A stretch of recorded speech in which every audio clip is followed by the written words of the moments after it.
मी अंकुश Simhapuri, Parbhani city उपासना केंद्र परभणी. मी बापूंच्याबद्दल थोडंसं माझे जे अनुभव आहेत ते थोडं सांगण्याचा प्रयत्न करतो.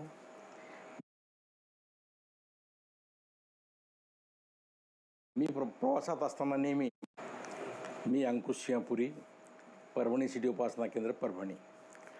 मी बापूंच्याबद्दल थोडंसं माझे जे अनुभव आहेत ते थोडं सांगण्याचा प्रयत्न करतो. मी प्रवासात असताना नेहमी माझ्यासोबत कृपासिंधू मासिक, बापूंची बापूंच्या स्तोत्राचं पुस्तक आणि छोटे छोटे बापूंचे जे पुस्तकं क्लिप आहेत त्या माझ्यासोबत असतात नेहमी. आणि त्यामुळे होतं काय की प्रवास करताना कुठलाही त्रास जाणवत नाही. बापूच्या उदीचं महत्त्व इतकं आहे की मी केव्हाही बाहेर पडताना बापूची उदी प्रथम लावतो, उदी लावूनच बाहेर पडतो, परत आल्यानंतरही उदी लावतो. प्रवासातही माझ्याजवळ बापूची उदी ठेवलेलीच असते.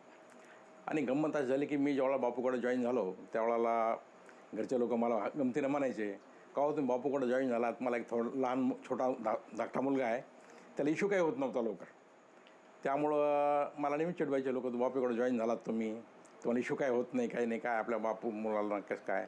मी म्हणलं तुम्ही थोडं धीर धरा, कुठल्याही गोष्टीला धीर धरला की होते. म्हणलं शेतामध्ये आपण धान्य पेरतो, ते लागलीच काय उगवत नाही म्हणलं, त्याला थोडा पिरियड द्यावाच लागतो.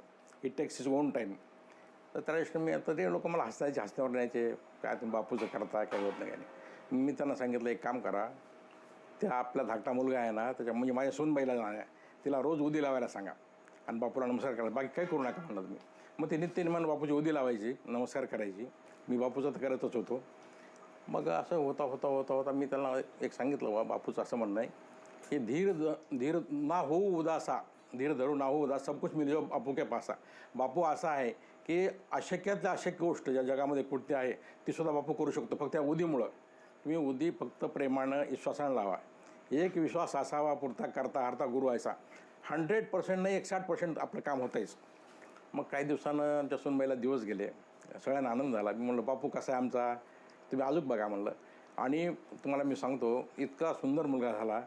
आणि गंमत अशी की मी त्या मुलाचं नाव हे अनिरुद्ध ठेवायला लावलं आग्रह करून, आणि तो इथं आला आहे माझ्याबरोबर इकडे.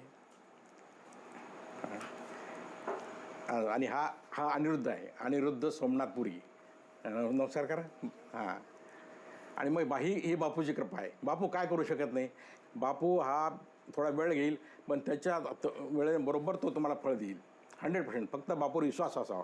एक विश्वास असावा पुरता करता हरता गुरु ऐसा. हरिओम श्रीराम अंबंदे. ऑप्शन ट्रेडिंग के लिए मल्टीपल टैब्स स्विच करके परेशान हो गए हो? ट्राई कीजिए ऑप्शन चेन ऑन अपस्टॉक्स.